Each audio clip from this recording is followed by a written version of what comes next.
জাতীয় নাগরিক পার্টি দেশব্যাপী দেশ গড়তে জুলাই পদযাত্রা কর্মসূচি চলছে। আমরা এই জুলাই মাস জুড়ে 64টি জেলায় পদযাত্রা করব। সেই জেলা উপজেলার গ্রামের মানুষের সাথে আমরা কথা বলবো। আপনারা জানেন যে জুলাই মাসে জুলাই গণ অভ্যুত্থানের 1 বছর পূর্তি হতে যাচ্ছে, কিন্তু 1 বছর আসলে আমরা কি পেলাম, কিসের জন্য আমাদের ছাত্র তরুণরা শ্রমিকরা জীবন দিয়েছিল, সেই হিসাব আমরা মিলাচ্ছি। আমরা স্পষ্টভাবেই বলেছি যে এত বড় গণ অভ্যুত্থান, এত মানুষের রক্ত, এত আত্মত্যাগ আমরা কেবল ক্ষমতার দলের পরিবর্তনের মাধ্যমেই মেনে নেব না। আমাদেরকে অবশ্যই রাষ্ট্রের মৌলিক সংস্কার, মানুষের জীবনের পরিবর্তন, ভাগ্যের উন্নয়ন, দুর্নীতি, লুটপাট, চাঁদাবাজি ইত্যাদি অবশ্যই এই দেশ থেকে বন্ধ করতে হবে। যেই মাফিয়া রাষ্ট্র, যেই দুর্নীতিবাজ ব্যবসায়ী আমলারা তৈরি হয়েছিল শেখ হাসিনার আমলে, তারা এখনো রয়ে গেছে। ফলে তাদের বিরুদ্ধে সরকারকে অবশ্যই কঠোর হইতে হবে এবং জাতীয় নাগরিক পার্টি সেক্ষেত্রে এই ফ্যাসিবাদী যে ব্যবস্থা ছিল তার বিরুদ্ধে লড়াই চলমান রাখবে।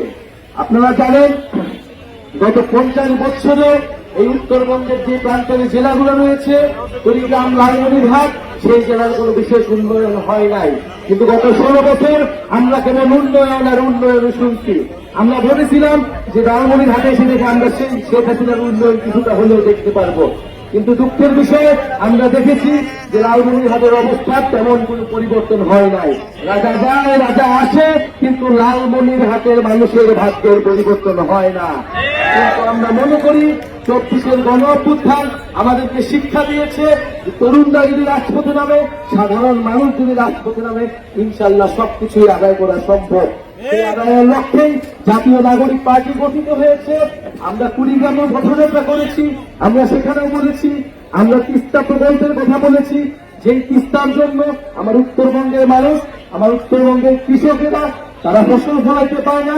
ভারত অন্যায্যভাবে আমাদের যে নদীর হিস্সা, সেই হিস্সা আমাদেরকে বোঝায় দেয় না। ইনশাল্লাহ জাতীয় নাগরিক পার্টির নেতৃত্বে খুবই শীঘ্রই নদী এবং সীমান্ত সুরক্ষা আন্দোলন শুরু হবে এবং আমাদের এই প্রান্তের এলাকার মানুষের নদীর অধিকার, সীমান্তে যে বেঁচে থাকার অধিকার, সেই অধিকার আমরা আদায় করে ছাড়বো ইনশাল্লাহ। প্রিয় বন্ধুগণ, আমরা লালমনিরহাট সহ এই উত্তরবঙ্গের সব অঞ্চলে যে আঞ্চলিক বৈষম্য, অর্থনৈতিক বৈষম্য, এখানকার শিক্ষা, স্বাস্থ্য এবং কাজের অধিকার আমরা নিশ্চিত করতে চাই। যোগাযোগ ব্যবস্থা থেকে শুরু করে তথ্য প্রযুক্তি, আজকে পুরো দুনিয়াতে তথ্য প্রযুক্তি দিয়ে, ইন্টারনেট দিয়ে আমরা সেই তরুণ প্রজন্মের জন্য তথ্য প্রযুক্তি এবং কর্মসংস্থান নিশ্চিত করতে চাই।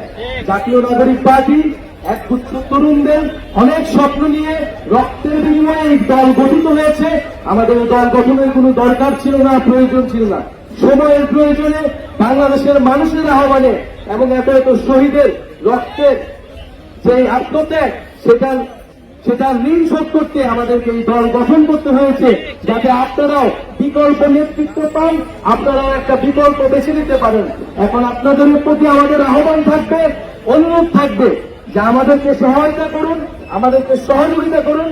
বাংলাদেশের তরুণরা যে নতুন স্বপ্ন নিয়ে, নতুন সংস্কৃতি নিয়ে বাংলাদেশকে এগিয়ে নিয়ে যেতে যাচ্ছে, লালমনিরহাটকে এগিয়ে নিয়ে যেতে চাচ্ছে, সেই লড়াই আপনারা আমরা একসাথে থাকবো।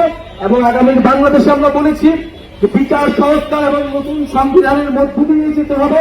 কেবল একতরফা নির্বাচন করা হলে, কোন ধরনের সংস্কার না হলে আমরা জাতীয় নাগরিক পার্টি সেই নির্বাচনে অংশগ্রহণ করব না এবং সেই নির্বাচন জনগণের নির্বাচন হবে না।